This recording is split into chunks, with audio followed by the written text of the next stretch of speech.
Bienvenue encore à tous, que la paix du Seigneur soit avec vous et tous ceux qui écouteront cette vidéo. Comme la question a été posée sur la Sainte Seine, et nous savons très bien que selon les Écritures, la Sainte Seine est liée à la Nouvelle Alliance. On peut parler de la Nouvelle Alliance sans parler de la Sainte Seine.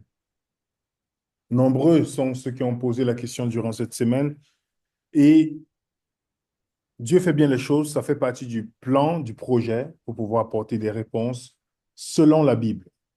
Je tiens d'abord à faire encore un petit disclaimer pour dire que lorsqu'on parle d'une dénomination ici, ce n'est pas qu'on a la haine contre une quelconque dénomination. On n'a pas de problème avec quiconque. On est obligé d'aborder, comme chaque dénomination parle de d'autres dénominations en disant qu'ils sont dans l'erreur. Alors, quand vous faites cela, soyez libre aussi qu'on puisse critiquer ce que vous enseignez. On ne parle pas des gens, on parle de ce que vous enseignez. OK? Que ce soit catholique, que ce soit adventiste, que ce soit protestant, le but n'est pas de vous viser. Le but, c'est de partager ce que les gens disent sur ce sujet. Ceci étant dit, nous allons aller dans Matthieu chapitre 28. Au 28e chapitre de Matthieu, tu peux lire pour nous, s'il te plaît, ma sœur. OK. Pendant qu'ils mangeaient, Jésus prit du pain et après avoir rendu grâce, il le rompit et le donna aux disciples en disant, Prenez, mangez, ceci est mon corps. Il prit ensuite une coupe et après avoir rendu grâce, il la leur donna en disant, Buvez-en tous, car ceci est mon sang, le sang de l'alliance, qui est répandu pour beaucoup pour le pardon des péchés. Donc Jésus nous parle du pain et de la coupe et puis dit, ceci, c'est pour la coupe, il dit, ceci est mon sang. OK? Pour le pain, il dit, ceci est mon corps. On est d'accord? Et il évoque le mot le sang de l'alliance, qui est répandu pour beaucoup pour le pardon de péché. Dans le livre de Luc, tu vas lire pour nous le détail que Luc ajoute, s'il te plaît, ma sœur. OK. Il leur dit, j'ai désiré vivement manger cette Pâque avec vous avant de souffrir, car je vous le dis, je ne la mangerai plus jusqu'à ce qu'elle soit accomplie dans le royaume de Dieu. Et ayant pris une coupe et rendu grâce, il dit, prenez cette coupe et distribuez-la entre vous, car je vous le dis, je ne boirai plus désormais du fruit de la vigne jusqu'à ce que le royaume de Dieu soit venu. Ensuite, il prit du pain et après avoir rendu grâce, il le rompit et le leur donna en disant, ceci est mon corps qui est donné pour vous. Faites ceci en mémoire de moi. Il prit de même la coupe après le souper et la leur donna en disant, cette coupe est la nouvelle alliance en mon sang qui est répandue pour vous. La coupe de la nouvelle alliance. Jésus évoque la nouvelle alliance, que le sang qui répand, c'est le sang de la nouvelle alliance. Lorsqu'on parle de nouveau, c'est parce il y a l'ancien, on est d'accord. On a déjà évoqué ce point-là. Mais sur la question de la Sainte Seine, il y a plusieurs désaccords sur la question de la Sainte Seine. Je veux qu'avant de répondre à la question de la Sainte Seine et du lavement des pieds, si Jésus l'a ordonné et comment le faire, est-ce que c'est des rituels, est-ce que c'est un pasteur, est-ce que c'est un prêtre qui doit le faire?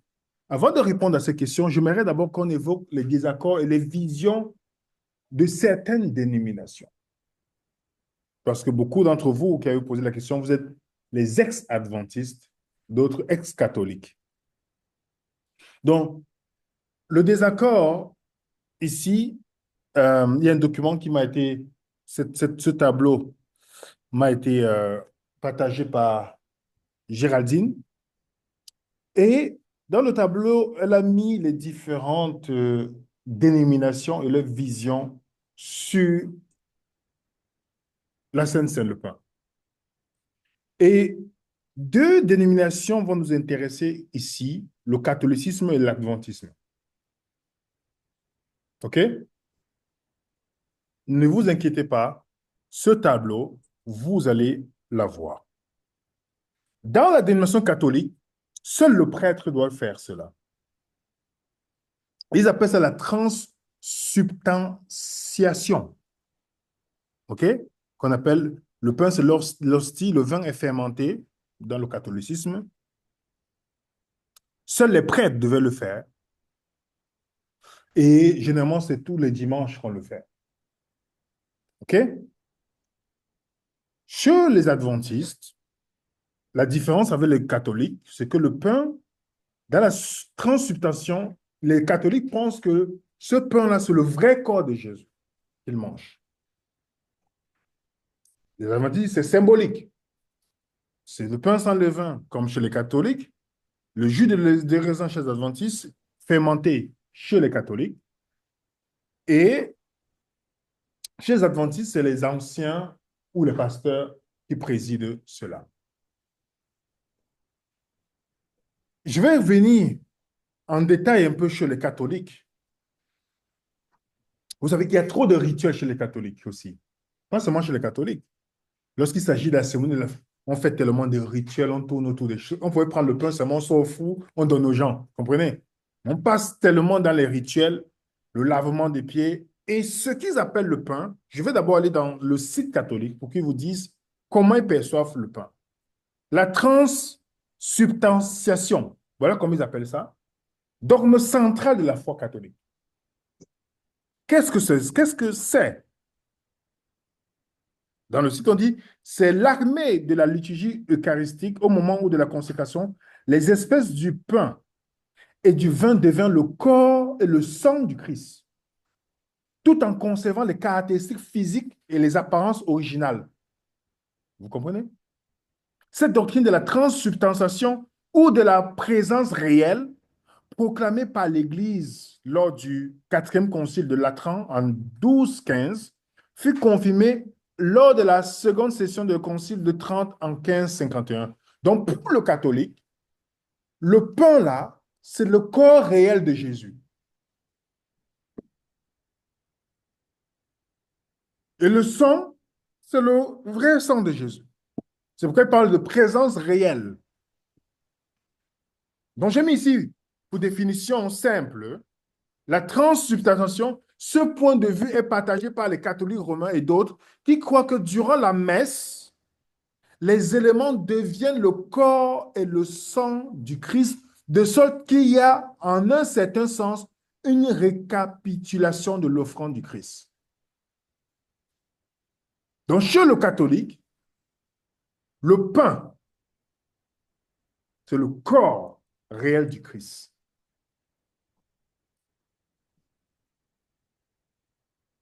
Lors de la Réforme, beaucoup de réformateurs ont rejeté cette vision-là. Ils ont plutôt opté pour la vision symbolique du corps, du pain, la vision symbolique. Parce que Jésus pouvait être dans le ciel et son corps encore sur la terre. Et que son sang est versé tout le temps. Pourtant, l'Hébreu dit que son sang est versé une fois pour toutes. Vous comprenez? Et le catholicisme aborde aussi la question du lavement des pieds. Vous connaissez le lavement des pieds? Dans un document que vous connaissez beaucoup, qui est un document œcuménique, où toutes les religions se sont entendues sur des points clairs. Baptême, Eucharistie et ministère. L'Eucharistie, c'est quoi? C'est ce qu'on vient de parler chez les catholiques. OK? Mais est-ce que vous savez que, bien que les dénominations vont critiquer le catholicisme, mais ils sont mis en accord pour signer ce document. Regardez les dénominations qu'il y a derrière. Le document a été signé par des théologiens de différentes dénominations en janvier 1882. On a ici les orthodoxes, les catholiques, les luthériens, les anglicans, les réformés, les méthodistes, les unités, les baptistes, les adventistes et les pentecôtistes. Tous se sont mis en accord. Il y a même une page consacrée aux adventistes, bien deux, pour reconnaître l'Eucharistie et le baptême et le ministère des prêtres. Et les prêtres devaient reconnaître pour les pasteurs. L'Église catholique ne fait pas seulement la Sainte Seine selon son interprétation, pas celle de la Bible, mais elle fait aussi le lavement des pieds. Vous allez voir qu'il y a quelque chose de bien particulier dans le lavement des pieds des catholiques. Généralement, on va vous se poser la question, est-ce que Jésus a institué le lavement des pieds? Je vous fais écouter un pasteur adventiste, très fan du pape, qui vous raconte comment le lavement de pieds, comment le pape considère le lavement de pieds. OK? Il s'appelle Fricard. Monsieur Picard, la visite du pape, ça signifie quoi pour vous? Alors, je dois dire, en tant que vice-président du Conseil chrétien des Églises canton de Vaud, moi, premièrement, c'est une marque d'ouverture que le pape vient jusqu'ici pour les 70 ans du COE. Et puis, de ce que j'ai entendu, le pape va montrer aussi qu'il y a l'Église catholique, mais il y a les autres églises chrétiennes qui doivent être absolument respectées. Donc, je trouve que ça, c'est un point très fort. Et puis, le deuxième aspect, moi, au niveau humain et relationnel, j'apprécie beaucoup cette personne. Alors, ça va être difficile de lui parler, mais là, je peux vous tendre deux livres que j'aimerais lui offrir. Un livre par le théologien adventiste Roberto Badenas, Rencontre avec le Christ, et l'autre, c'est une théologienne de l'Église adventiste aussi qui a écrit sur lavement des pieds. Pourquoi? Parce que lavement des pieds, c'est très important pour le pape. Il a dit, dans lavement des pieds, il n'y a rien de folklorique. Donc, j'aimerais lui offrir un livre sur ce sujet. Et comment vous voulez offrir ce livre au pape? Alors, on verra. Il y a deux possibilités. Soit à la fin de la cérémonie, j'ai une chance monumentale puisque je suis placé auprès des autorités religieuses de lui tendre les livres. Autrement, j'aurai, je pense, l'occasion de le donner à Monseigneur Charles Morero pour que lui-même le transmette au pape. Et dans ma lettre, j'ai demandé une audience à Rome, si c'est possible pour quelques minutes. On verra bien. C'est peut-être irréaliste, mais... Bon, il est sûrement sincère dans ce qu'il dit. Il veut rencontrer le pape pour le lavement des pieds. Le lavement des pieds, c'est quelque chose de très important chez les catholiques. Mais vous remarquez bien, il n'est pas seulement important chez les catholiques. Il est aussi important chez l'adventiste. Vous comprenez? Je ne sais pas si vous voyez ce que veut dire ici.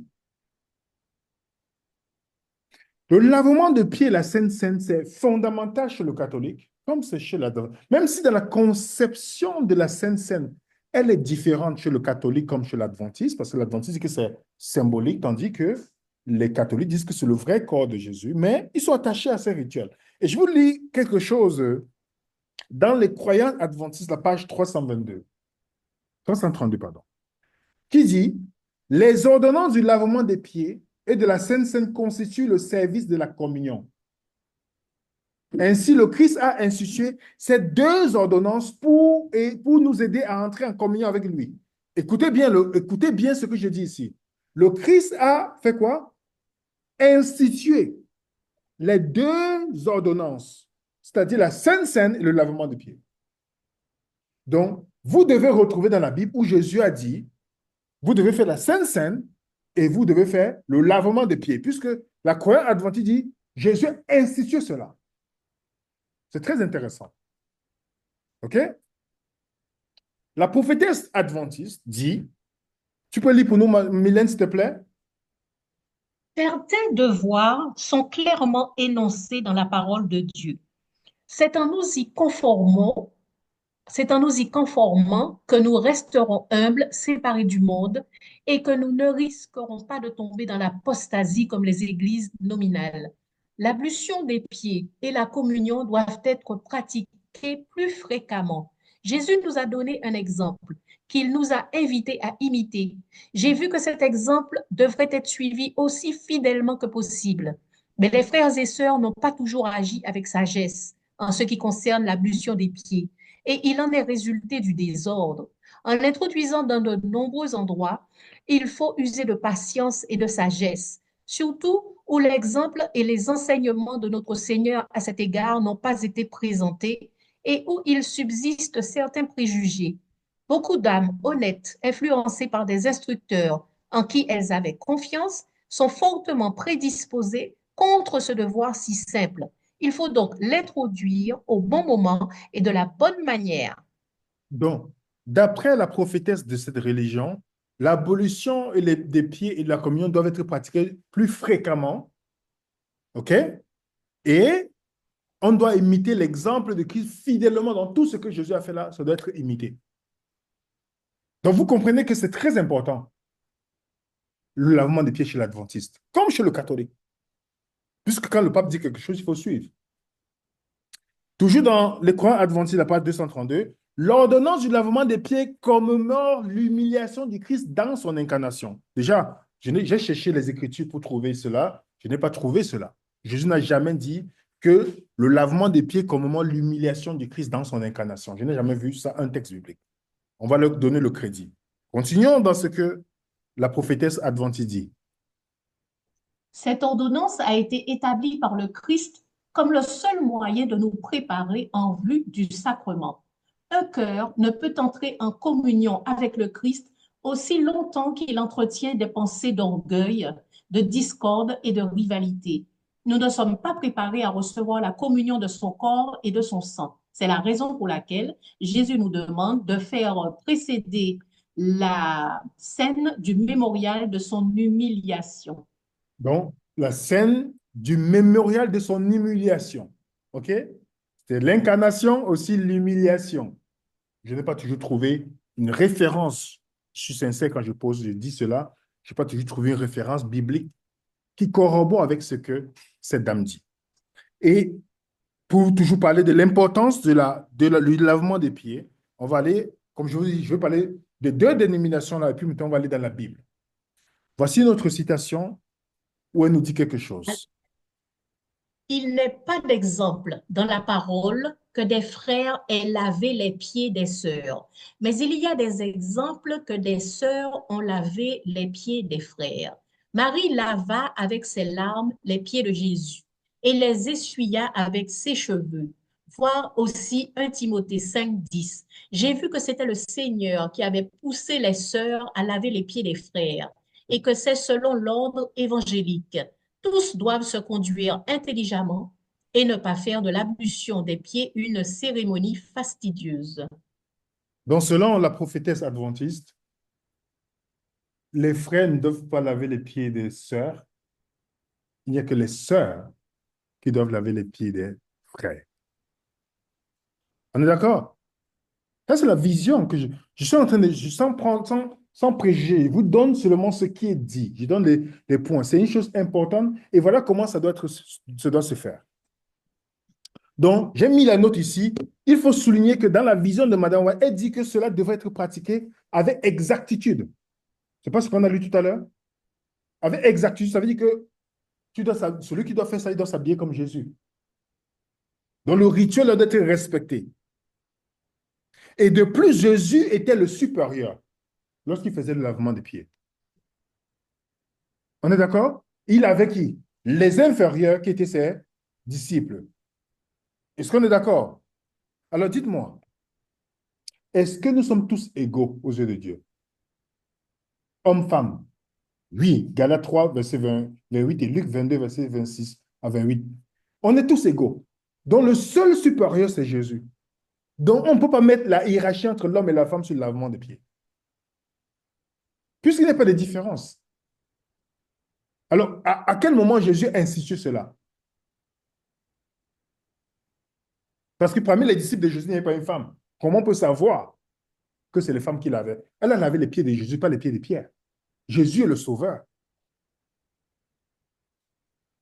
Donc, le lavement de pieds, ce qu'il faut comprendre, avant qu'on aille maintenant dans la Bible, ce qu'il faut comprendre, c'est qu'à l'époque où les routes étaient tellement sales, avec les poussières, il y avait des rituels simples que les gens faisaient. Aujourd'hui, vous avez les belles routes à l'île Maurice, ou peut-être ceux qui sont en Europe, aux Antilles, OK? Mais à l'époque, les routes étaient poussiéreuses. Donc, quand l'invité venait chez toi, pour montrer comme un acte que tu es content de le voir, Dieu l'accueille, tu lui proposais de laver ses pieds, comme Abraham l'a fait. Vous comprenez, les amis? Alors, Jésus institue, est-ce qu'il a institué le lavement des pieds là? Non. L'objectif de laver les pieds de ses disciples, ce n'était pas le lavement des pieds en lui-même, c'était de leur montrer l'exemple du service, en fait. J'ai mis ici, dans la note pour beaucoup de personnes, ceux qui vont. Le lavement des pieds était un acte d'hospitalité dans le monde antique. Il était nécessaire en raison de la culture concernant les sandales, les pieds sales et l'hygiène. On a l'exemple d'Abraham. Pierre connaissait la coutume culturelle. Et que ce que Jésus proposait était le contraire de cela. Jésus était le chef, le rabbin, le supérieur, le maître. Ce n'était pas à lui de laver les pieds, mais à ses disciples de laver les siens. Mais à cela, Jésus répond, si je ne vous lave pas, vous n'avez aucune part avec moi, montrant ainsi une signification plus profonde en ce qui se passe que le simple lavement des pieds. Le but n'est pas le lavement des pieds. Si, je vais vous montrer, on va lire un passage. On va d'abord lire, tu vas lire pour nous, ma soeur, Jean chapitre 13, Ok. avant qu'on ne vienne sur la Sainte Seine, parce que je voulais qu'on passe sur le point sur le lavement des pieds. On va voir si Jésus l'a institué pour que les gens le font aujourd'hui. Jé- Jésus qui savait que le Père avait remis toutes choses entre ses mains, qu'il était venu de Dieu et qu'il s'en allait à Dieu, se leva de table, ôta ses vêtements et prit un linge dont il se ceignit. Ensuite, il versa de l'eau dans un bassin et il se mit à laver les pieds des disciples et à les essuyer avec le linge dont il était saint.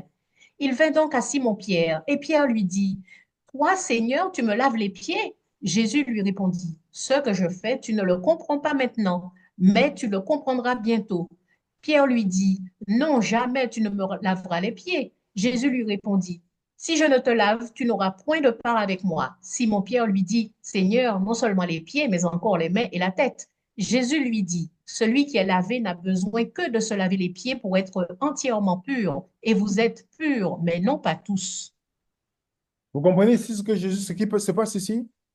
Jésus leur montre une action simple.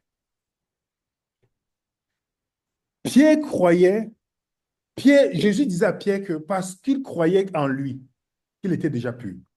Il n'avait pas besoin de se laver à nouveau pour redevenir pur. L'adventisme, cependant, enseigne que le lavement des pieds est nécessaire comme une sorte de mini-baptême. Qui n'a jamais entendu ça chez l'adventisme? L'adventisme dit que c'est un mini-baptême au cours duquel les membres reçoivent la purification de tous les péchés qu'ils ont confessés et commis depuis le dernier lavage des pieds. Puisque l'Adventiste enseigne également que le baptême est le moment où les gens reçoivent la purification de leurs péchés. Qui n'a jamais entendu ça? Je ne suis pas en train de parler contre l'Adventiste, je vous dis ce qui est relaté. Je connais très bien ce qui se passe, de ce que je demande avec vous, je confirme avec vous. Dans l'adventisme, le catholicisme croit que les membres doivent continuellement être purifiés de péché par cette action-là. Les adventistes et les catholiques, ils croient. La communion devient alors un moyen de grâce. Est-ce que vous comprenez? Si on vous dit que vous avez besoin de laver vos pieds pour être purifié de vos péchés, la communion que tu prends, ça devient un moment de grâce. Un acte qui accorde l'absolution et la purification au croyant qui a déjà confessé ses péchés. Ainsi, dans l'adventisme, le lavage des pieds est une exigence avant de manger les emblèmes.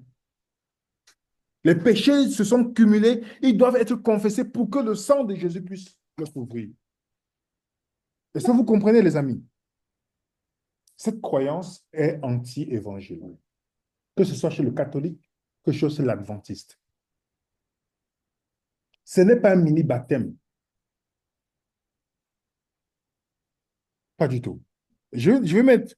Jésus démontre à ses disciples que son héritage, que son héritage à ses disciples était le leadership au service. C'est pourquoi Jésus institue le lavement des pieds. Il dit, lui, le maître, il est disposé à laver les pieds en accomplissant la tâche la plus humble pour servir ceux qu'il aime. Eux aussi devraient se servir les uns les autres. N'oubliez pas le contexte de Jean 13 et de Luc, qui est le plus grand parmi nous. Jésus veut leur montrer que par cette action, vous devez vous servir. Tout disciple est un serviteur. Vous comprenez? Et les amis, l'Église doit se soumettre à qui? À Christ. Éphésiens, si je ne te lave pas, tu n'as pas part avec moi. Avant de dire, tu es pur, il disait à Pierre, je suis ton maître, je suis ton chef, je te sers. Je te demande de te soumettre à moi. Si tu te tiens à l'écart, tu n'as pas part avec moi. Soumets-toi à moi et laisse-moi te servir, prendre soin de toi. En effet, nous ne pouvons pas servir les uns les autres comme le Seigneur nous demande de le faire si nous ne nous soumettons pas à lui premièrement. Jésus montre Vous savez pourquoi c'est difficile parmi nous, les croyants? Parce qu'on n'a pas reconnu, on n'est même pas d'abord soumis au Christ. C'est pourquoi on n'est pas des serviteurs les uns les autres. Donc, avant d'aller maintenant dans la Bible, remarquez bien, je veux corriger cette idée qui n'est pas biblique. Le lavement de pieds n'a rien à voir comme un mini-baptême. Même le baptême en soi-même, ce n'est pas la purification des péchés. Est-ce qu'on est d'accord là-dessus? Donc, il y a des gens qui ont passé son péché, ah, maintenant je reviens à Jésus. Ils pensent, ils prennent dans leur esprit que ça leur permet de leur purifier de leur péché. Ça, c'est faux. Ça, c'est une conception erronée. Alors, la Sainte Seine et le lavement des pieds sont ordonnés par Jésus-Christ. C'est là que la question est importante. Lorsque quelqu'un vous donne une doctrine, posez-le la question, est-ce que la Sainte Seine est ordonnée par Jésus-Christ? Est-ce que c'est, pour dire dans le langage catholique, est-ce que c'est un sacrement?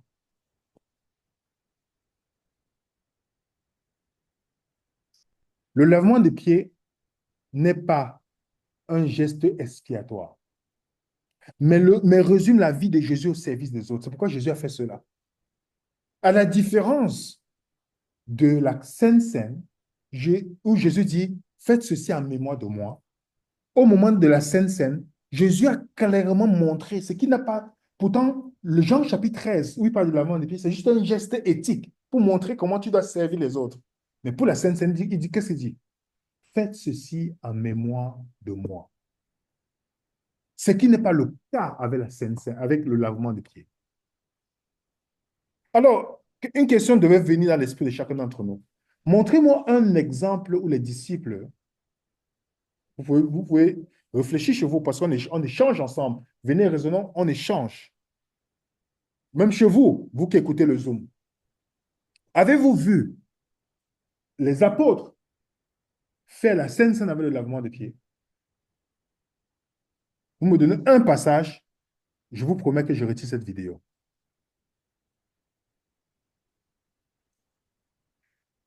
Les deux ordonnances de l'Église, qu'il y a d'autres, quand on dit ce que Jésus a dit, pour commémorer sa mort, pour symboliser la nouvelle alliance, il y a quoi?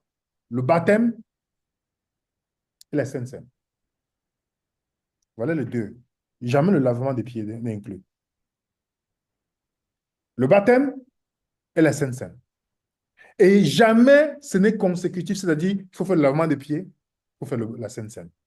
Vous voyez comment les traditions remplissent la vie du croyant, même plus que Jésus disparaît au fur et à mesure à travers ces traditions. Est-ce que vous avez vu dans les Écritures un exemple? Alors la question, la Sainte Seine, comment, où, quand peut-on le faire? Avant que je puisse répondre sur la question de la Sainte Seine, si l'institution, parce qu'on sait que Jésus a institué la Sainte Seine, mais il a institué le baptême, on est d'accord? Mais il n'a jamais institué le lavement des pieds. Il a montré plutôt à ses disciples, vous devez faire ceci, vous servez les uns les autres comme un exemple. Voilà l'exemple que je vous donne. Servir les autres, les uns les autres. C'est pourquoi vous ne voyez aucun endroit où les apôtres ont fait quoi? Aucun endroit où ils ont proposé le lavement des pieds. Le sens étymologique du mot scène est le mot souper. Souper. Donc on dit scène, c'est là. On dit en anglais c'est Lord's Supper, c'est-à-dire le souper du Seigneur. Et vous avez plusieurs mots qui font référence à ça dans la Bible. Le repas du Seigneur, la table du Seigneur, la communion au corps et du son sang du Seigneur, le repas du Seigneur, la table du Seigneur, voilà. Les mots sont interchangés pour parler de la Sainte Seine dans les Saintes Écritures. Donc, quand on dit Sainte Seine, c'est le repas du Seigneur, pour simplifier. Et j'aime ici que Jésus associe symboliquement le pain et la coupe à son corps sur le point d'être brisé et en son sang sur le point d'être versé. Le sang est désormais le sang de quoi? De l'alliance, la nouvelle alliance que Jésus a instituée par sa mort et sa résurrection. Vous n'avez pas remarqué qu'il y a une première Pâque dans la Bible. C'était Moïse qui l'a instituée. On est d'accord? Est-ce qu'ils ont mangé? Est-ce qu'il y a le sang qui a été versé? Oui, oui. J'ai besoin de rappeler cette histoire. Exode chapitre 12, où la première Pâque est instituée. Hein, les amis, est-ce qu'on a besoin de rappeler ça?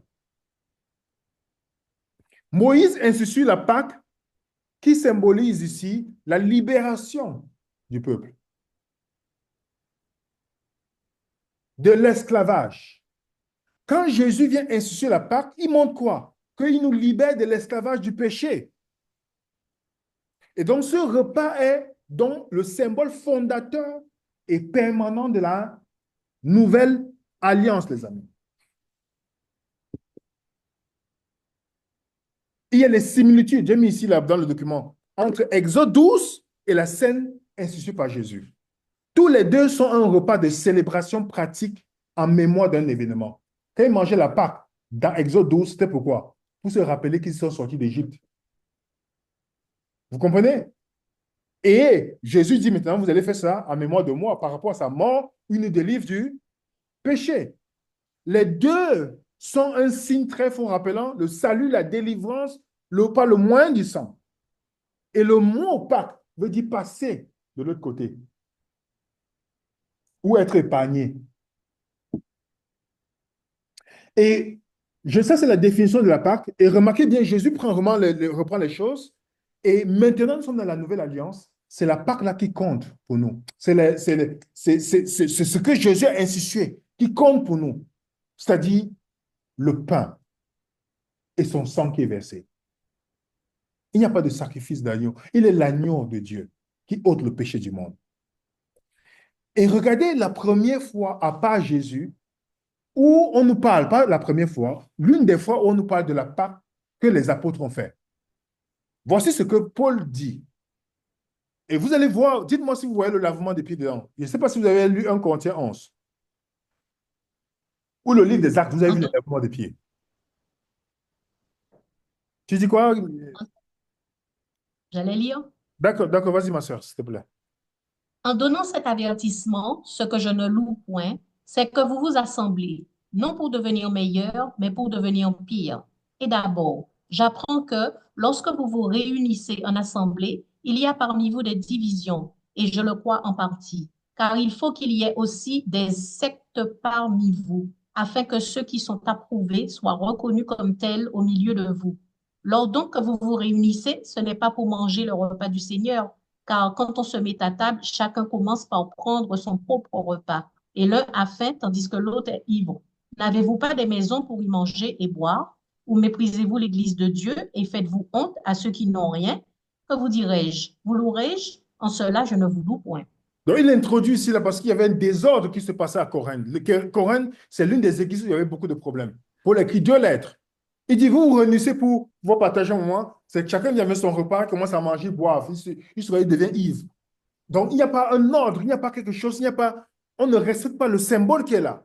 Paul est en train de leur faire le remontrance dans la lettre de ce qu'on lui a donné comme écho. Et il continue dans le verset 23 à 26. Vas-y, ma soeur, s'il te plaît.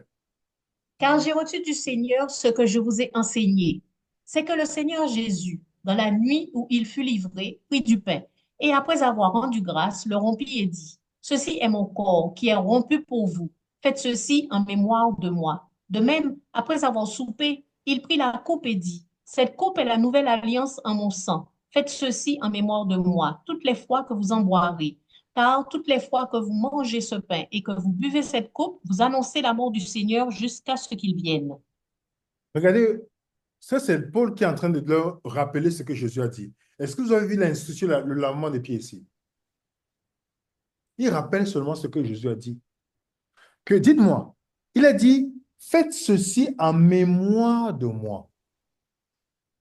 La Sainte Seine, l'acte de la Sainte Seine que vous voyez, c'est comme un rappel, un mémorial. Dans la Bible, dans l'Ancienne Alliance, il y avait un mémorial de la création. C'était quoi? Le sabbat. Il y avait un mémorial de la rédemption. C'était quoi le sabbat aussi? Deutéronome chapitre 5. Vous vous rappelez que vous étiez esclaves en Égypte. Mais dans la Nouvelle Alliance, ce n'est pas le sabbat. La Sainte Seine. Pour vous rappeler, je vois personne C'est pas vrai, Seigneur. Là, vraiment, l'ancienne alliance a fait les dégâts, vraiment. A fait les dégâts dans l'esprit. Je ne sais pas quoi faire. Hein, mes frères et sœurs, notre esprit n'est même plus capable de voir ça comme. Mais je répète, dans l'ancienne alliance, le mémorial, quelque chose qui te permet de te rappeler. Il y avait le Exode 20. Tu devais te rappeler que Dieu a créé les cieux et la terre. On est d'accord?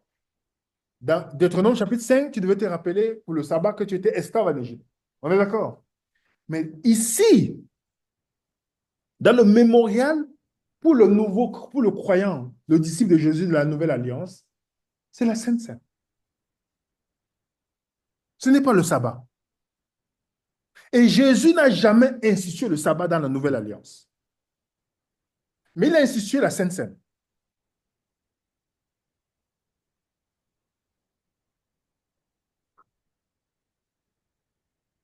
Donc la Sainte Seine est le nouveau commandement de Jésus qui nous demande de se souvenir. Il a achevé toutes les ombres de l'ancienne alliance. Il est devenu notre péché, notre sacrifice, notre nouveau grand prêtre, notre repos. Lorsque nous mangeons, nous vivons la Sainte Seine, nous proclamons publiquement, les amis, son œuvre d'expiation achevée. Pas qu'à 244, non, achevée. Nous le remercions publiquement de nous avoir sauvés et de nous avoir fait devenir membres de son corps. Donc la Sainte Seine est un signe physique de notre présence dans la nouvelle alliance. Quand vous faites la Sainte Seine, vous avez dit, je suis présent dans la nouvelle alliance. Nous n'avons plus besoin de travailler pour essayer de régler avec Dieu, non. Maintenant, nous avons cru, nous sommes pardonnés, purifiés, et nous mangeons le pain, buvons, comme signe de soumission et de gratitude, de confiance en proclamant notre Sauveur. C'est pourquoi dans le verset 29 de Matthieu 26, il dit, après le pain, il y a le vin, il dit, je ne boirai plus désormais le fruit de la vigne, jusqu'au jour où j'en boirai de nouveau avec vous dans le royaume de mon Père. Le fruit de la vigne, le jus des raisins. Alors, j'ai trouvé notre texte où on nous parle que les disciples brisaient le pain ensemble. Actes chapitre 2, 42. Tu peux lire pour nous, ma soeur, s'il te plaît. Ils persévéraient dans l'enseignement des apôtres, dans la communion fraternelle, dans la fraction du pain et dans les prières. J'ai cherché partout dans le livre des Actes. J'ai fouillé pour dire, peut-être je donne le bénéfice du doute. Je n'ai pas vu un moment où les apôtres ont fait le lavement des pieds. Je n'ai pas vu un passage qui dit que le lavement des pieds, c'est un mini-baptême. Combien de personnes font ça? Les disciples de Jésus, aujourd'hui, il est important de prendre la distance avec la conception romaine, catholique romaine, de la Sainte Seine, selon laquelle le prêtre doit présider la Sainte Seine. Ou la conception protestante ou adventiste qui dit que c'est le pasteur, les anciens qui doivent le faire.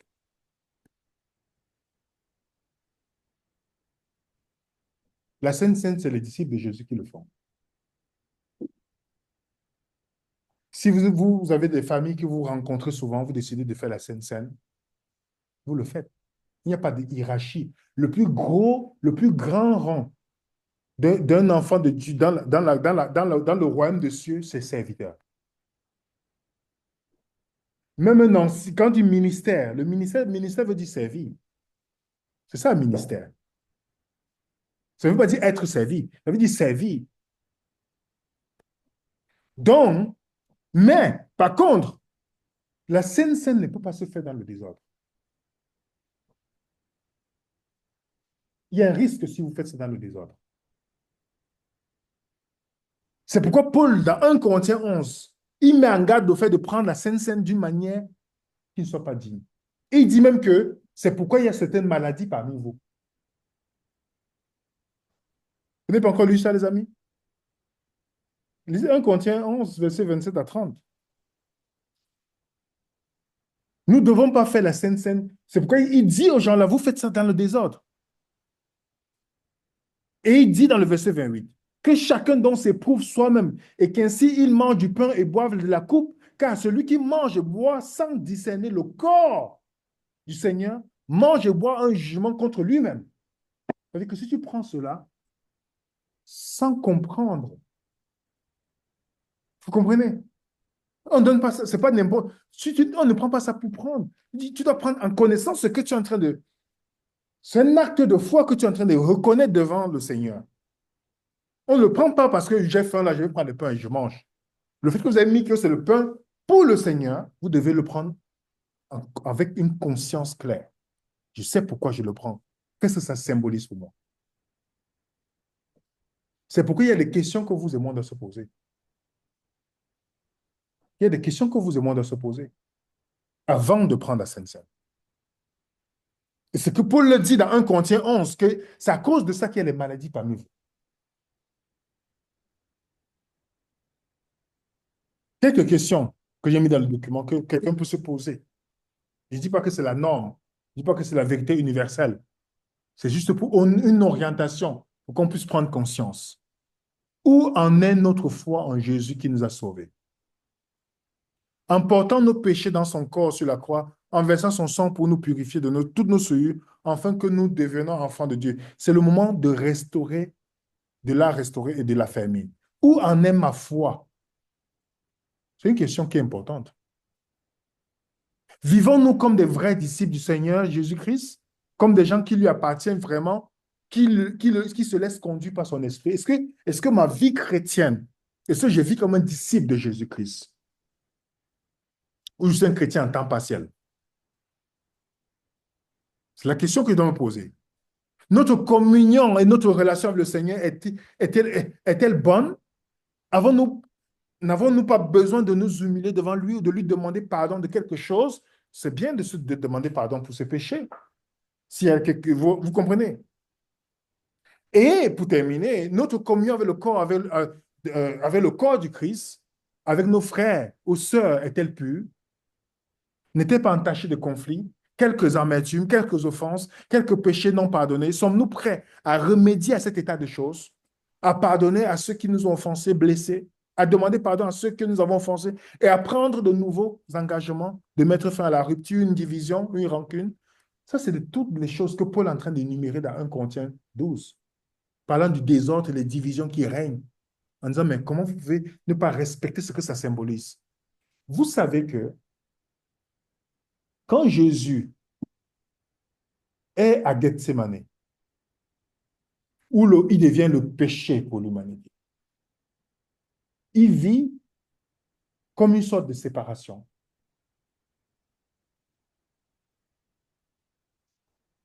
Et remarquez quand les disciples ont dit,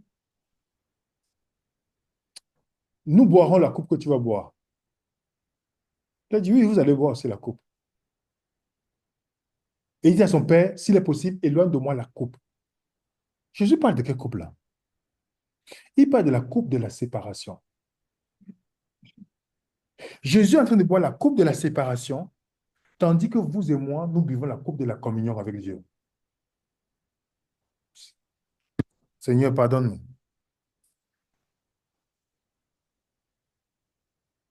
C'est vraiment Dieu, hein? Jésus est en train de boire la coupe de la séparation. Et nous, en même temps, il dit à ses disciples, son sang, c'est la coupe de la communion avec Dieu, qui nous réconcilie avec le Père. Il fallait que Jésus puisse boire la coupe de la séparation pour nous réconcilier avec le Père. C'est pourquoi c'est une chose importante et sérieuse. Je ne dis pas de l'entacher des rituels, mais c'est une chose importante. La Sainte Seine. Il n'est pas nécessaire pour un croyant de faire une année sans faire la Sainte Seine. Pas du tout. Parce que c'est une action, Jésus a dit de le faire en mémoire, de se rappeler. Il n'a pas donné la fréquence que tu fais tous les 3 mois. Autres. Mais si tu veux te rappeler, au cours de ton mois ou peut-être de ta semaine, il dit, voilà une chose importante qu'il a donnée. Il a dit, faites-le en mémoire de moi.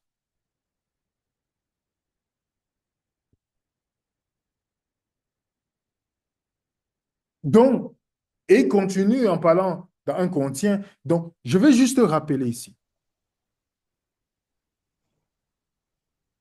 L'Écriture nous montre que la scène, c'est un rappel de la nouvelle alliance.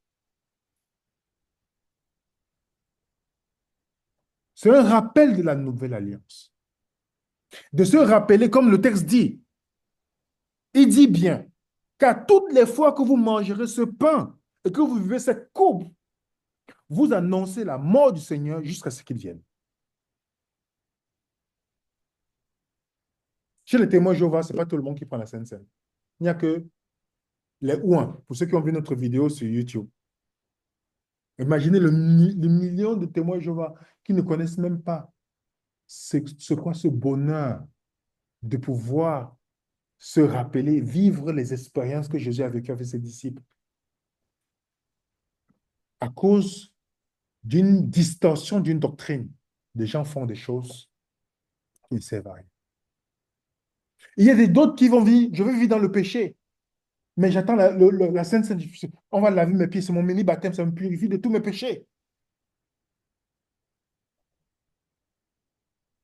Et la Sainte Seine est un rappel de la Nouvelle Alliance, mais aussi la réalité spirituelle. Il faut comprendre aussi la réalité spirituelle de la Sainte Seine.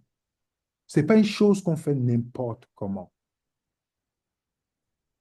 Parce que les points qui sont clairs, il y a la commémoration. Donc, c'est un rappel de mémoire, de se rappeler de ce que Jésus a fait pour moi, de s'asseoir pour dire, mais Seigneur, tu as versé ton sang pour moi. J'accepte par ce symbole. C'est pourquoi il y a la confession de foi. Je proclame la valeur éternelle de ce sacrifice. Je dis, c'est le temps qu'on prend. Je pense que chacun devait, comme Paul le dit, chacun devait d'abord s'examiner avant de prendre. De prendre un temps de réflexion. Vous comprenez, mes frères et sœurs? Oui, de prendre un temps de réflexion. Qu'est-ce que ça représente, la Sainte Seine? Oui, je mange ce pain-là, mais qu'est-ce que symboliquement, j'ai compris ce que ça signifie? N'oubliez pas que Jésus a pris le pain, il a béni le pain. Chaque fois, il faisait ça, n'est-ce pas? Et puis, il brise, il donne aux autres. Qui est le pain de vie? Jésus est brisé pour vous et moi, pour nous donner, pour qu'on nous donne. Il est brisé, comme Isaïe 50. Il est brisé. Il est béni de Dieu, il est brisé et on distribue à tout un chacun. Pour que le pain, pour qu'on ait la vie, symboliquement qu'on ait la vie. On est d'accord? Et son sang, lui ne boit pas le sang de la communion, il boit le sang de la séparation, mais il te donne le sang de la communion. Par sa mort, il nous réconcilie avec le Père.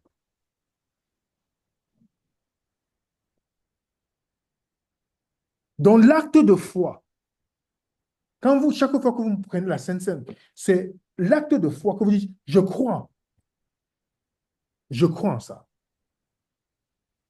C'est pourquoi il est important de comprendre la réalité de la Sainte Seine avant de participer à ça. On ne donne pas à quelqu'un parce que quelqu'un l'a oui, c'est le pain, il mange. Non, il faut comprendre ce que ça signifie. Il faut comprendre ce que ça signifie. Parce que quand tu le fais, il y a un symbolisme. Je vous dis, Paul n'est pas fou de dire tout ce que vous vivez parmi vous, c'est le désordre que vous avez fait sur la Sainte Seine, dans 1 Corinthiens 11. La Sainte Seine n'est pas le corps littéral de Christ. C'est un acte symbolique qui nous rappelle tout ce que Jésus a fait pour nous. Et nous annonçons aussi sa mort, sa résurrection, et jusqu'à ce qu'il vienne. Et par cette action, nous nous préparons déjà au grand festin qu'il fera avec nous, quand on sera avec lui. On commence à goûter les prémices de ce festin-là. Par son corps et son sang. Il a dit, je ne boirai plus le fruit de la vie jusqu'à où? Jusqu'à ce qu'il revienne. Donc, on participe à quelque chose de très important dans la Sainte Seine. Et dans la Sainte Seine, il n'y a pas le lavement des pieds, comme c'est institué par l'adventisme ou le catholicisme. Certes, les catholiques ne font pas le lavement des pieds tout le temps, mais il dit dans le symbole de l'adventisme, la Sainte Seine est toujours pressée, est suivie du lavement des pieds. Il faut laver les pieds. Le mini-baptême, ce qui n'existe pas dans la Bible. Jésus, par cette action, voulait montrer à ses disciples comment il faut être serviteur. Vous comprenez, mes frères et sœurs? L'ennemi a toujours une façon de pervertir les choses que Dieu a données. Voilà une chose que Jésus a prescrite, que les gens ne font même pas comme il a dit. Il a dit pour se rappeler de son sacrifice, ce n'est pas le sabbat. Tu veux te rappeler de ce qu'il a fait pour toi? Il te donne la Sainte Seine. Il te donne le baptême. Vous comprenez, mes frères et sœurs? Pour ceux qui ont lu les thèses de Luther, c'est vrai que Luther, dans sa recherche de la Bible, dans son étude biblique, il s'est rendu compte que les sacrements de l'Église catholique romaine étaient anti-bibliques. C'est là il a dit que s'il doit reconnaître quelque chose là-bas, c'est le baptême, mais pas le baptême catholique, hein, c'est-à-dire le nom, baptême, baptême par immersion, et la Sainte Seine, dans les 7 sacrements de l'Église catholique romaine. Il dit, le croyant, Dieu nous a donné quoi? Le baptême. Est-ce que tu dois être baptisé? C'est donné comme ordonnance, c'est pas vrai? Et aussi la Sainte Seine. Tout ça, c'est lié, les amis. Donc, voilà un peu ce que je voulais apporter. Que lorsqu'on lit, lorsque Jésus dit dans Luc 22, tu veux lire, ma soeur, pour qu'on conclue? Et il leur dit, j'ai désiré vivement manger cette pâte avec vous avant de souffrir, car je vous le dis, je ne la mangerai plus jusqu'à ce qu'elle soit accomplie dans le royaume de Dieu. Et ayant pris une coupe et rendu grâce, il dit, prenez cette coupe et distribuez-la entre vous, car je vous le dis, je ne boirai plus désormais du fruit de la vigne jusqu'à ce que le royaume de Dieu soit venu. Ensuite, il prit du pain et après avoir rendu grâce, il le rompit et le leur donna en disant, ceci est mon corps qui est donné pour vous. Faites ceci en mémoire de moi. Il prit de même la coupe après le souper et la leur donna en disant, cette coupe est la nouvelle alliance en mon sang qui est répandue pour vous. Comprenez, mes frères, ça. Voilà ce que Jésus a demandé. Et quand vous êtes dans la nouvelle alliance, vous devez comprendre la Sainte Seine. Et chaque fois que vous vous réunissez, vous devez d'abord étudier d'abord la Sainte Seine avant de la prendre, pour que chacun comprenne ce que ça signifie. Ne pas prendre ça en se levant parce que non, les gens qui se réunissent, ils doivent d'abord étudier. Comme Paul faisait. Paul leur rappelle ce que Jésus a fait. Il ne suis pas en train de voler, d'inventer quelque chose. Il revient sur ce que Jésus a dit pour qu'ils puissent comprendre l'importance de cette action avant de commencer de le faire. On est d'accord, les amis? On va passer aux questions.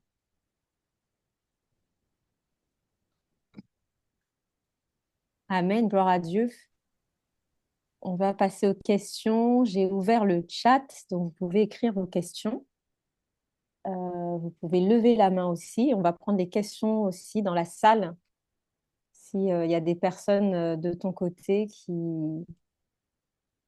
ont des questions. Gloire à Dieu pour cette étude.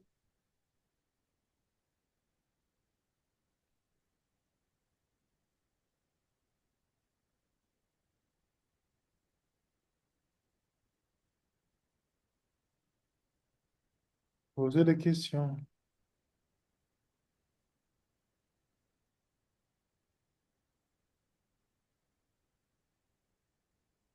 Il n'y a pas S'il de... n'y en a pas, c'est peut-être que c'était clair. C'était peut-être clair.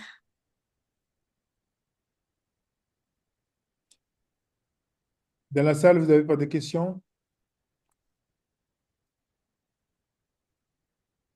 Si c'est compris, Ah, j'ai une question sur le chat. Alors, quand vous écrivez vos questions sur le chat, vu que j'ai ouvert le chat, n'hésitez pas, dans la partie où vous écrivez, vous avez la possibilité de sélectionner à qui vous écrivez. N'hésitez pas de sélectionner tout le monde, comme ça tout le monde voit vos commentaires, vos questions. Donc j'ai Coco qui dit Ma question est celle-ci. Jésus a célébré la Pâque avec seulement ses 12. Pourquoi pas avec tous ses disciples? Mais il avait 12 disciples. Oui, à l'époque, il en avait 12. Il y Là, avait maintenant, 12. c'est... Il y Oui, avait, on il est y avait plus 70 nombreux. avant, après il y avait 12. Les 12, il a célébré avec la Pâque avec les 12, et puis là, il a parlé de Judas. Voilà. Et puis Paul reprend. Est-ce que quand Paul reprend avec les Corinthiens étaient les disciples directs de Jésus? Non, pour montrer que ce n'était pas seulement les disciples. Et d'autres disciples, vous et moi, on est les disciples de Jésus-Christ. Donc, la Pâque est étendue aussi à nous autres. iPhone de Pliméa dit pourquoi il n'y a pas le lavement des pieds également? Parce Ben, on que vient de le dire dans l'étude.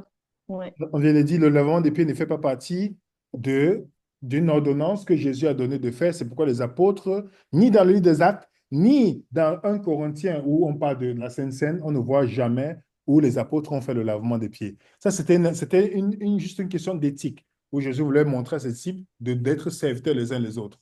On est d'accord? Donc, ce n'est institué nulle part, ni ordonné. Tandis que la Sainte Seine, oui, plusieurs fois les apôtres et les disciples se rencontrent pour briser le pain ensemble pour pouvoir partager ce moment. Mais ils ne font jamais le lavement des pieds. Donc, s'il y a une dénomination qui se dit biblique et vous me dites le lavement des pieds, c'est qu'elle trompe les gens, c'est tout. Comme je dis, les gens ne lisent pas, ils n'étudient pas, donc on fait des choses. C'est un mini-baptême, regardez, les catholiques et les adventistes, dans leur conception de lavement des pieds, c'est comme si tu dois d'abord être pur avant d'aller voir le Seigneur. Ça, c'est l'évangile erroné. Vous comprenez? Mm. En Égypte, ils n'ont pas fait le lavement de pieds. La Pâque n'était pas liée au lavement de pieds. Donc, comme je vous dis, maintenant, le but, c'est pas pour que vous dites, vous crachez chez les adventistes ou chez les catholiques, c'est juste pour vous dire, ne vous laissez pas tromper par les traditions des hommes.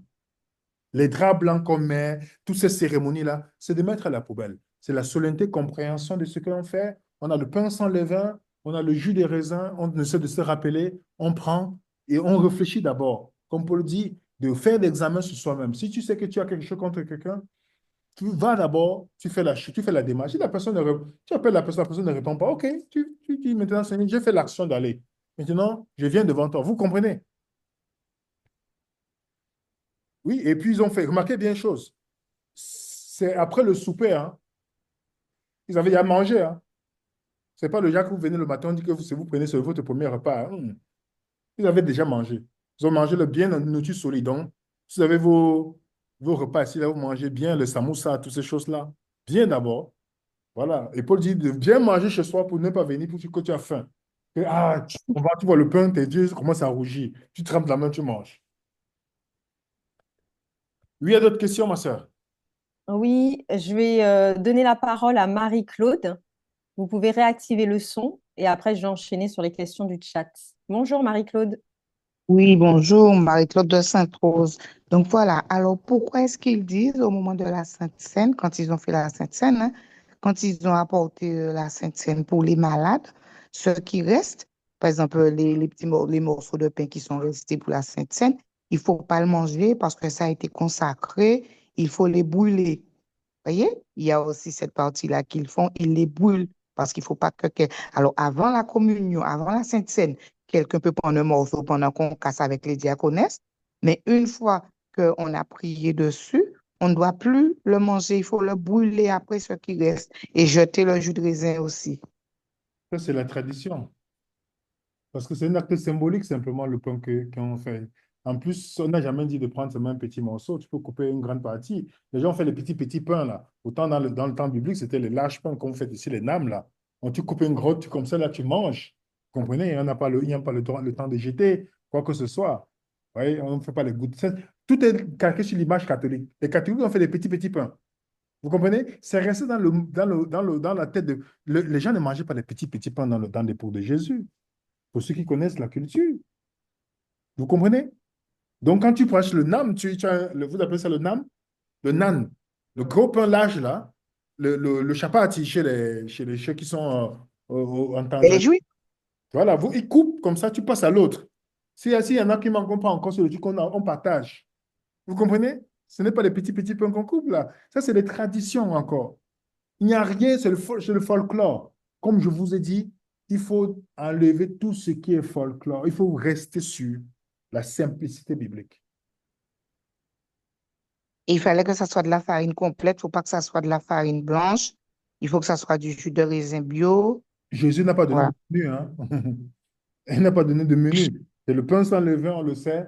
Donc, sur la farine avec gluten ou sans gluten, à moins qu'il y ait des prescriptions de certaines personnes qui ne mangent pas le gluten, mais il n'a pas donné des recettes. C'est On le... nous a couillonnés vraiment. Oui, on est Ah, resté à c'est nous couillonner. C'est pourquoi il faut étudier pour que quand les gens vous disent quelque chose, vous devez leur demander qui vous le montre dans la Bible. Les disciples sont les premiers cobayes, entre guillemets, hein, de tout ce que Jésus a dit. Donc, ça devait attirer notre attention simplement, quoi. Merci pour votre question. alors, Ah, merci vraiment, merci pour Marie-Claude. votre lumière. Merci Marie-Claude. N'hésitez pas à lever la main, on a beaucoup de questions sur le chat. CD qui dit, alors le souvenir de la Sainte Seine remplace le souvenir du sabbat, point d'interrogation. Et peut-on faire le parallèle entre le sabbat et Jésus? Donc la personne dit, je m'explique, on a vu que la loi pointait vers Jésus et non l'inverse. Le sabbat, la création, n'est-il pas là aussi pour pointer au repos en Christ? Car Jésus est mort, le repos, le sabbat. Ce repos de Dieu, le 7e jour, ne figurait-il pas cela et que nous allons devoir mourir à nous-mêmes et rentrer dans ce repos en Christ? Et cela ne se fait pas uniquement le samedi. C'est pour cela que je distingue le fait que le sabbat pointe à Jésus et non l'inverse. Oui, la chose est simple. Comme je dis, dans la Nouvelle Alliance, le signe, c'est le Saint-Esprit. Et ce dont on doit se rappeler, c'est la Sainte Seine et non le sabbat. Parce que pour ceux qui ont lu Hébreux chapitre 3 et 4 et qui ont étudié, vous allez comprendre que le repos là que Dieu offre, c'est en Jésus. Hébreux 3 et 4. Le livre d'Hébreux, c'est le livre où l'apôtre qui a écrit le livre, il dresse la supériorité de Jésus sur chaque chose. Chapitre 1, Jésus le dernier prophète. Il est plus grand que les anges. Chapitre 3 et 4, il est plus grand que le sabbat. Chapitre 7, il est plus grand que le sacrificateur Aaron. En fait, c'est comme ça que le livre d'Hébreux, il démontre, c'est un livre qui s'adresse aux Juifs qui voulaient retourner au judaïsme. Et l'auteur écrit pour leur dire, mais pourquoi vous retournez à quelque chose qui est inférieur? Jésus est plus grand que le sabbat. Ici, le psaume 95, le repos qu'il avait promis, voilà ce qu'il vous offre en Jésus aujourd'hui. J'ai une étude que je vais faire sur Hébreux 3 et 4, par la grâce de Dieu. Vous allez comprendre que ce n'est pas pour rien que l'auteur n'utilise pas le mot sabbat. Il n'utilise pas le mot sabbat que vous trouvez dans Luc. Il n'utilise pas le mot sabbat là. Le même mot en grec. Si vous regardez, vous allez voir. Parce que l'idée du sabbat n'est pas un jour éternel. C'est le jour qui n'avait pas de fin ni de commencement. Jusqu'à ce que le péché vienne. Le péché vient, le mal est présent, tout ça, on a maintenant les jours. Vous comprenez, mes frères et sœurs? Dans le ciel, il n'y aura pas de sabbat, contrairement à ce que la prophétesse adventiste dit. Il n'y aura jamais le sabbat. Il n'y a aucun texte biblique qui le dit. Puisqu'il n'y a pas de jour ni de nuit, le Seigneur qui va éclairer la ville, il n'y aura pas de jour ni de nuit. Il n'y a pas un temps limité. Il n'y a pas les ténèbres. On a fait une vidéo là-dessus. Donc la Sainte Seine est importante pour nous et on doit se souvenir de ça et non du sabbat.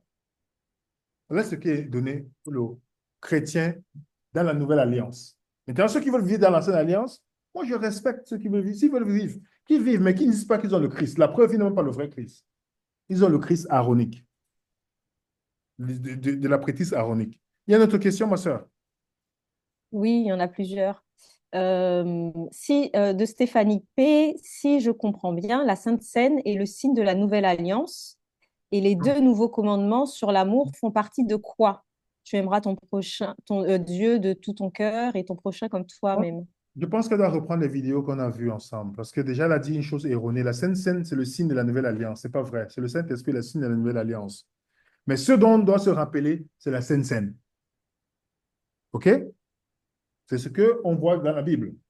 Maintenant, le nouveau commandement, on a vu ça avant-hier. Il peut aller regarder la vidéo. Parce que, regardez ce que les gens disent souvent. Aimer Dieu de tout ton cœur, de toute ton âme, de toutes tes pensées. Maintenant, je veux que vous lisez ce texte-là. OK? Vous lisez. On va aller dans... C'est dans Matthieu. Matthieu 22.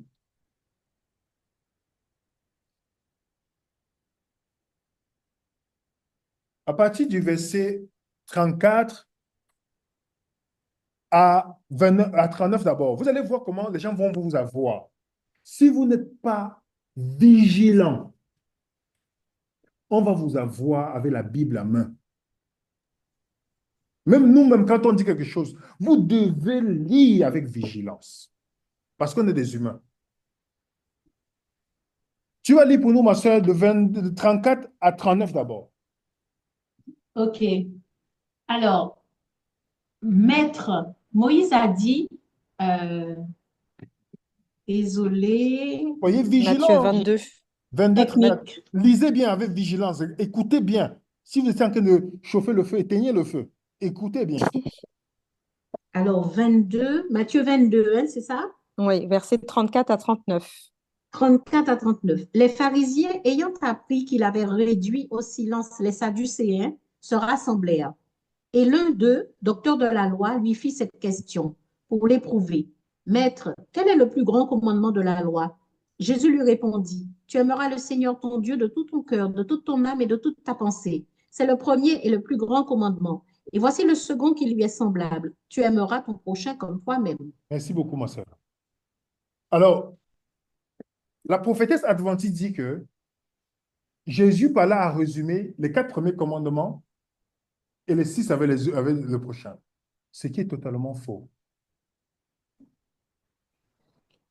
Vous savez, c'est pourquoi je vous dis, pas parce que quelqu'un vous écrit en mettant les versets bibliques que ça veut dire que c'est exactement ce que la Bible dit. Il n'y a jamais eu ça dans la Bible. Est-ce que vous savez que aime ton prochain comme toi-même existe dans Lévitique 19, verset 18? Ça fait partie des 613 lois. Et aime Dieu de tout ton cœur, de toute ton âme, de toutes tes pensées, de ton âme, 6, verset 5. Ça existe dans les 613 lois. OK? Mais regardez le verset 40 qui est la clé. Tu peux lire le verset 40, ma soeur, s'il te plaît? De ces deux commandements dépendent toute la loi et les prophètes. De ces 2 commandements dépendent de la loi et les prophètes. Donc, ça fait partie des 613 de lois.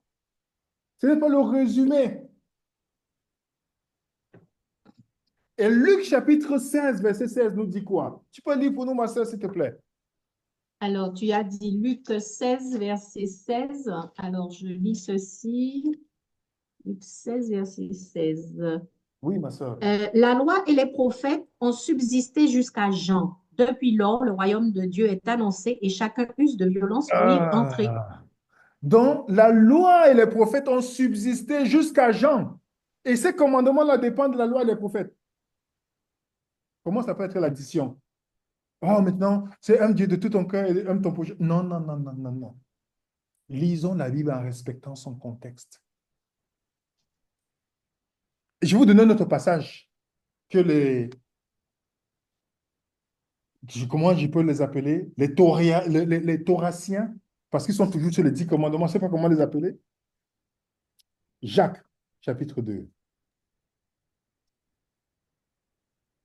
J'ai fait toute une étude là-dessus sur les arguments qu'on utilise.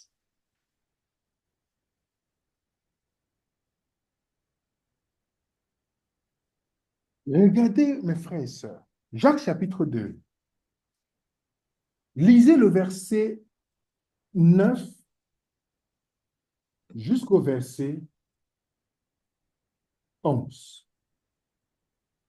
9 à 11.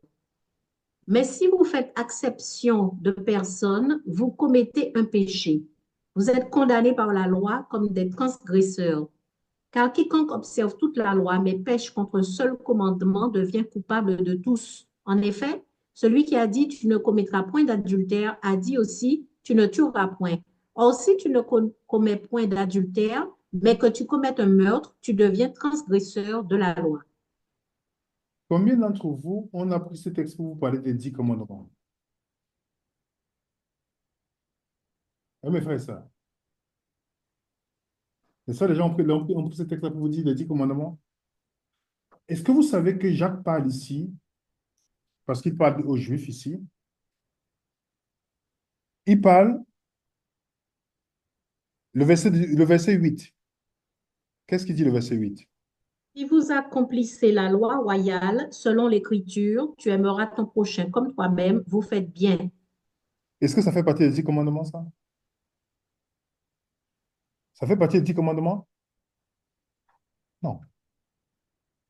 Toutes ces lois-là, il parle à un public où il dit qu'il ne faut pas faire la distinction entre des personnes.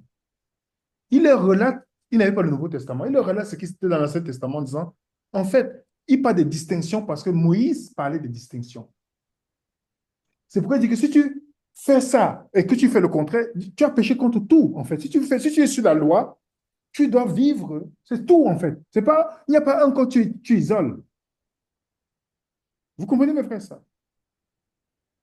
Donc, que personne ne vous trouble. On est dans la nouvelle alliance.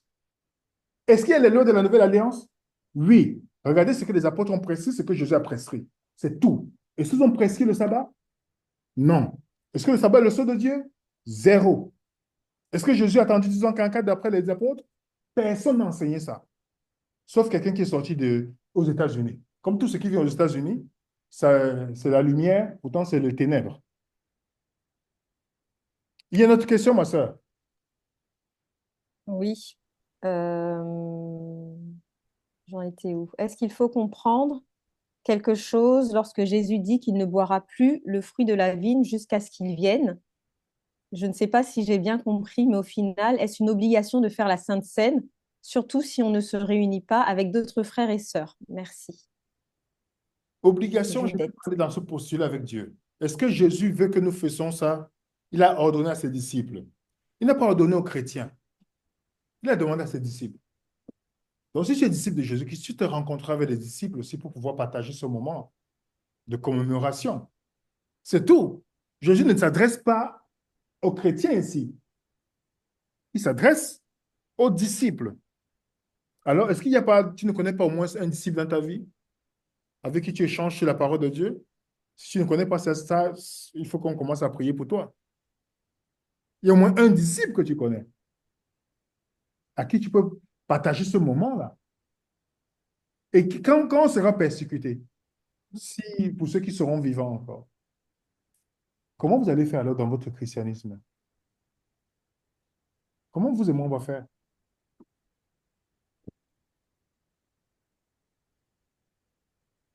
Mm. Et la question, du coup, est-ce que lorsque Jésus dit qu'il ne boira plus le fruit de la vigne jusqu'à ce qu'il revienne, est-ce que Oui. tu peux... C'est qu'ils reviennent nous prendre pour ce grand festin quand nous allons passer avec lui à sa compagnie de joie, de réjouissance, dont Jean décrit les noces de l'agneau. C'est ça que Jésus dit. Il va attendre, remarquez l'amour de Jésus. C'est comme si vous dites à quelqu'un, j'aime beaucoup manger, je ne sais pas, je ne sais même pas ce que j'aime beaucoup manger, mais supposons que j'aime manger les myrtilles. Je dis à quelqu'un, je ne mangerai pas les myrtilles jusqu'à ce que tu reviennes. Pourtant, je sais que c'est quelque chose que j'aime. Vous comprenez? Pour montrer à quel point tu as hâte, que tu es prêt pour montrer ton amour pour la personne, ce que tu aimes le plus, tu mets de côté jusqu'à ce que vous réunissez pour que tu manges, avant que tu commences à encore manger. Voilà un peu ce que Jésus est en train de le dire ici.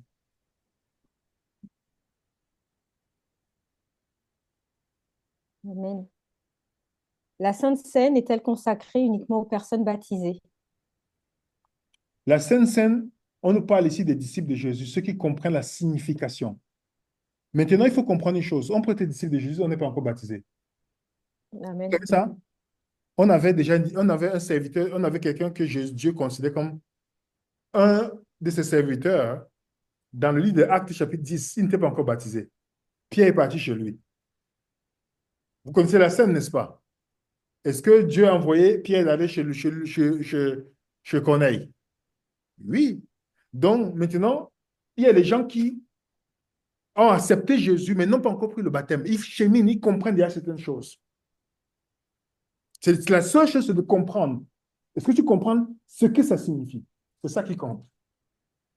Vous comprenez, mes frères et sœurs? C'est ça qui compte. Est-ce que je comprends? Et c'est personnel, on ne peut pas juger une personne par rapport à son statut. Oui. On pose seulement la question, est-ce que tu comprends ce que ça veut dire? OK, j'ai compris. Mm, mm, mm. Il y a un exemple chez l'Église catholique, si une personne est divorcée, elle peut plus prendre la Sainte Seine. Enfin, il y a vraiment des conditions. Voilà, c'est des sectes. Mm. Or que Dieu nous l'a donné gratuitement, c'est lui il se donne à nous gratuitement. Est-ce qu'il y aura la Sainte Seine dans le ciel? On a dit jusqu'à ce qu'ils viennent. Jusqu'à ce qu'ils viennent. Jésus a dit de prendre jusqu'à ce qu'ils viennent. C'est pas vrai? Ça veut dire que quand il va venir, vous aurez encore besoin de ça? Il est déjà là. Que vous avez besoin de vous rappeler encore, il est déjà là. C'est juste une simple question de réflexion. Jusqu'à ce que je vienne. Une autre question, ma soeur? Mhm. Euh, C'est pourquoi, c'est l'une des raisons pour laquelle, quand vous posez la question à un témoin Jéhovah, mais pourquoi vous faites la Sainte Seine? Pourtant, vous avez dit que Jésus est venu en 1914. Pourquoi vous continuez à faire la Sainte Seine? Il est venu. Ils sont toujours embarrassés. Parce que je commence toujours à leur poser la question, Jésus est revenu quand? Il dit, avec sa poitrine gonfle. Oh, il est venu en 1914. Hein. C'est la présence invisible de Jésus. Je dis, mais vous avez le grand mémorial que vous faites chaque année, une fois par an. La Sainte Seine que c'est les ouans qui prennent. Mais allons lire dans un contient, dans votre Bible. Vous prendrez jusqu'à ce que je vienne. Mais Jésus est venu, pourquoi vous continuez à prendre la Sainte Seine? La conversation change. Vas-y, ma soeur, s'il te plaît. Alors, coucou Cosette, elle a une question par rapport à ce que tu dis. Une sœur me disait que à la création, il y a eu un soir et un matin chaque jour. Je crois que c'était par rapport au sabbat de tout à l'heure. Je n'ai pas trop compris, Cosette. Next question. Est-ce que tu peux reformuler? Si elle n'est pas Bonjour claire. mes amis, je veux être plus clair au sujet du lavement des pieds. Est-ce qu'on peut le faire ou pas?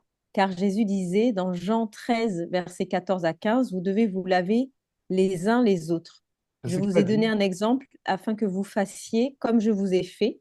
2, la scène doit se faire matin, midi ou soir. 3, le jus de raisin, on peut le faire ou acheter selon l'endroit, mais ce devrait être vraiment le jus ou non celui qui est fermenté. Alors, la première question, c'est par rapport au lavement des pieds. Est-ce qu'on peut le faire Ah, quand même ou pas? Jésus ne dit pas ici que vous devez laver les pieds. Que vous devez, j'insiste sur ça comme vous devez laver le pied. Il parle entre les disciples que, comme regardez moi le grand, je sers en lavant les pieds, ce que tu refusais que je fasse, vous devez aussi vous servir les uns les autres comme ça. Jamais c'est institué pour dire vous devez vous laver les pieds. C'est pourquoi, déjà, il faut se poser des questions simples. Quand il y a un texte dans la Bible, vous devez vous poser la question, OK, Jésus l'a dit, à quel moment vous avez vu les disciples répliquer la chose? Parce que les disciples, c'est les premiers témoins oculaires de Jésus. Pourquoi ils n'ont jamais pratiqué la Sainte Seine? Le lavement des pieds, pardon, excusez-moi. Donc voilà une question simple. Donc quand Jésus fait l'action de laver les pieds, ça ne précède même pas la Sainte Seine. Ce n'est pas pour dire que oh, après on fait la Sainte Seine, non. Deuxième chose ici, c'est que Jésus montre l'acte de... Déjà, vous savez quelle distance vous avez parcouru ensemble pour que Jésus lave les pieds? Il prend un symbole qui se faisait dans la coutume de ce temps-là et il montre comment lui, le grand, supérieur, il est au service des autres. Et il veut que ce soit le cas parmi ses disciples parce qu'il y avait beaucoup de divisions entre ses disciples les plus grands. Voilà ce que Jésus m'a dit. Faites l'exemple que moi, je vous sers. Parce que Pierre ne voulait pas que Jésus lave, parce qu'il dit, mais toi qui es mon maître, comment tu peux venir le faire. Il ne voulait pas. Vous comprenez? La deuxième chose que la personne donne, c'est quoi? La Sainte Seine, Euh, tu fais le matin, le soir, Matin, midi ou soir, on ne vous a jamais donné l'heure. comme vous voulez. C'est comme Ouais. vous voulez. Le jus de raisin peut être acheté selon l'endroit où vous devez. Non, moi, je m'attarde sur Il faut être libre, soyons libres, les amis, soyons libres. Ne nous donnons pas des le, restrictions. le fruit de la vigne, bio comme non bio. Jésus n'a pas dit il faut qu'il y ait le label bio. Vous comprenez? Le jus de raisin, c'est la seule chose, je me limite à là. Si quelqu'un veut prendre autre chose, je dis, voilà, il a dit, il m'aurait pris le fruit de la vigne. Alors, comment sait-on que le jus de la vigne n'est pas fermenté? Comment savons-nous il y a les jus de raisin qui ne sont pas fermentés? Que c'est pas de l'alcool? Alors, n'oubliez pas le contexte à l'époque. C'était la fête des pains sans levain, donc tout ce qui devait être fermenté était interdit. Donc, le pain était sans levain et il n'y avait pas de levain dans les maisons, aucune fermentation dans les maisons. Donc, du coup, le jus de raisin n'était pas fermenté. Je sais pas si tu veux rajouter d'autres choses. Non, comme je dis, on est ici, on n'est pas dans la prescription de si les gens veulent acheter même la bière. C'est selon ce que sa conviction. Si vous voyez que c'est la bière dont Jésus parle, vous pouvez acheter la bière. Si vous voyez que c'est le whisky qui parle, vous prenez. Mais moi, je m'arrête au fruit de la vigne. Moi, je ne veux pas entrer dans toutes ces choses parce que il faut comprendre une chose. Notre objectif n'est pas vous deux. On vous oriente sur ce que la Bible dit. Maintenant, c'est chacun selon sa conviction parce que je ne suis pas le directeur de quelqu'un, ni le père spirituel de quiconque. Mon père, on n'a qu'un père spirituel qui est Jésus, qui est Dieu, qui est dans le ciel. Vous comprenez, mes frères et sœurs? Après, je donne seulement le jus de raisin. Je me limite là. Je sais que je peux trouver le jus de raisin. Je l'ai déjà trouvé. Que vous soyez en France, que vous soyez partout, vous pouvez trouver le jus de raisin. OK? J'ai toujours entendu dire que si on avait péché, il ne fallait surtout pas prendre la Sainte Seine, que cela deviendrait une malédiction. Qu'est-ce que tu dis de ça? Et si on a péché? Non. Si on avait péché, il ne fallait surtout pas prendre la Sainte Seine. Ça veut dire que, vous voyez ce que j'ai dit tout à l'heure? Ça devient le moyen, la scène, ça devient un moyen de quoi? De pression, de contrôle. Là, vous obtenez la grâce de Dieu. C'est ce que les gens Mhm. demandent. Mais dites-moi, qui parmi les personnes qui ont pris la Sainte Seine est sans péché? Mm. Vous voyez comment on donne l'image de la perfection dans un Christ, un évangile qui est totalement erroné. Qui? Montrez-moi une personne qui a pris la Sainte Seine qui était sans péché dans votre dénomination. Il n'y a personne. Paul suggère quoi? Un examen personnel. Alors, quand tu fais un examen personnel, c'est quoi? Jésus dit, si tu te souviens que ton frère a quelque chose, va d'abord. Vous comprenez? Ta conscience commence à te parler, oui, j'ai fait ça, je pense qu'il y a ça, oui, Seigneur, je te demande pardon pour ça. Il y a ce péché-là que je lutte encore avec, Seigneur.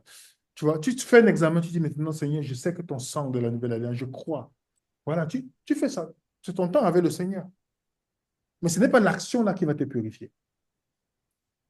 1 Jean 1, verset 9. Si nous confessons nos péchés, il est fidèle et juste pour nous pardonner et nous purifier de toutes nos iniquités. Et s'il a dit de verser l'eau sur nous, ce soit même ou de boire un vin. Non. S'il disait qu'il faut, pour pardonner nos péchés, acheter le vin, mais c'est que nous tous on est sous, tous les jours. En buvant tous les jours, tu pêches une fois, tu prends une gorgée, c'est fini. Je voulais savoir si les enfants peuvent faire la Sainte Seine. Question de Françoise. On nous a parlé des disciples. Donc, je ne connais pas l'âge. Je n'ai pas défini. Jésus, à 12 ans, connaissait certaines choses claires et nettes sur la volonté de son Père. On est d'accord? C'est des enfants aujourd'hui, ils ne connaissent pas. Ils connaissent beaucoup plus la télévision. Donc, si tu donnes un enfant qui ne connaît rien, si tu es un enfant, parce que je me pose sur la question sur Jésus. 12 ans, il connaissait tout. Il connaissait la signification, il savait que l'agneau, c'était lui. Alors, s'il y a un enfant qui comprend toutes ces choses, et qui comprend et il veut servir le Seigneur, qu'il a 12 ans,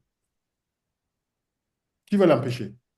Il comprend ce qu'il a. Il comprend, on est d'accord. Mais tu ne peux pas donner à un enfant qui ne comprend rien.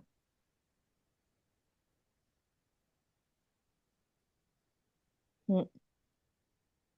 Comment faire comprendre à certaines personnes que ce n'est pas nos péchés qui ont tué notre Sauveur et que cette vision vient de la prophétesse? Et si oui, pourrais-je avoir le passage, s'il vous plaît? Ouais. Je n'ai pas compris. Vous avez dit quelque chose. Qu'est-ce que Comment faire comprendre?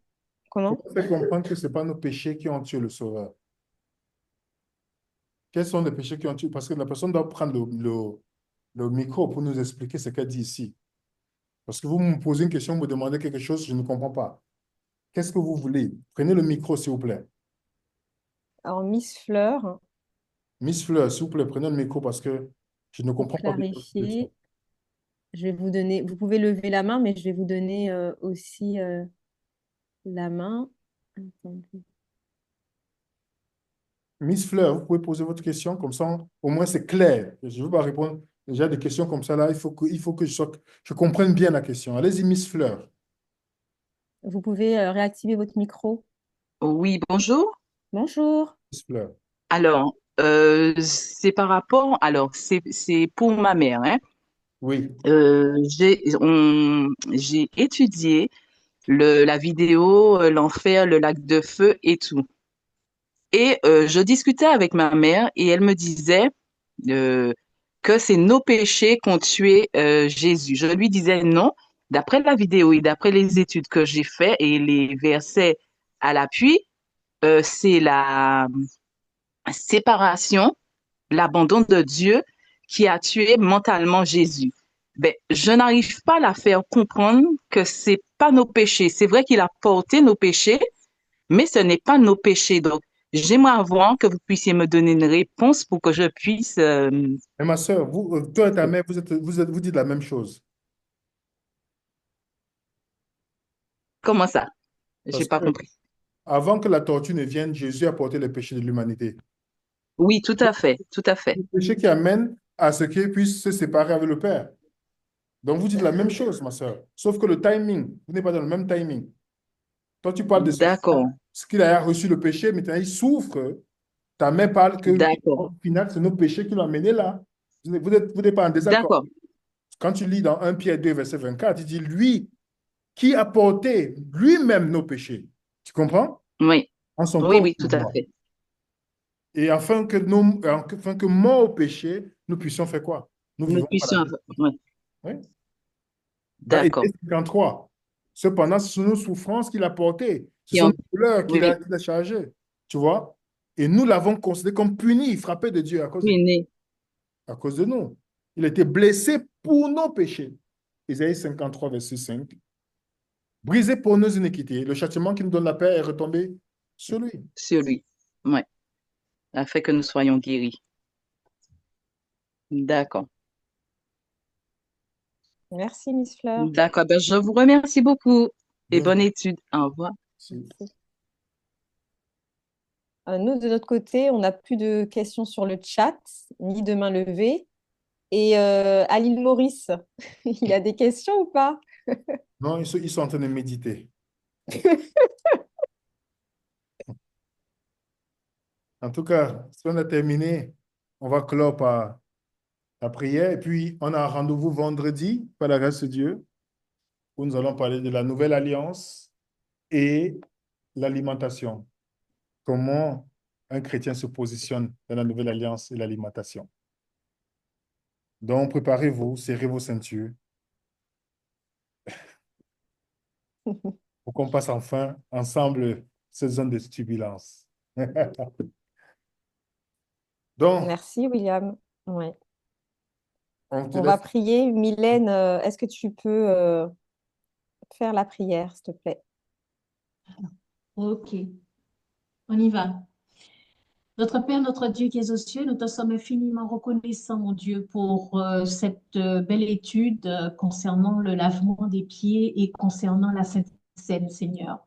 Que ton Esprit Saint, Seigneur, soit à l'œuvre maintenant en chacun de nous, afin, Seigneur, de nous convaincre de la réalité de cette commémoration de la mort de Jésus, de son sang versé et de son corps meurtri pour nous, Seigneur. Que ton Esprit Saint nous donne l'intelligence nous donne une plus grande intelligence, Seigneur, pour comprendre ce lavement des pieds qui pose aussi problème, Seigneur.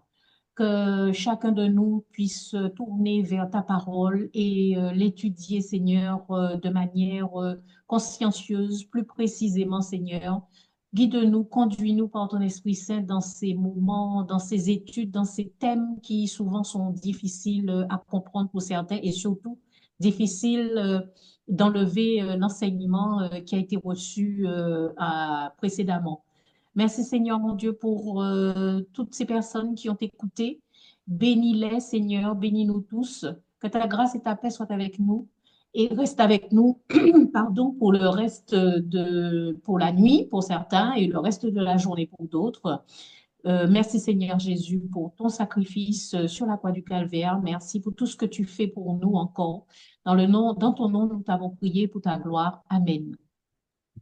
Amen. Et bien voilà, bonne fin de journée à tous, bonne soirée à certains.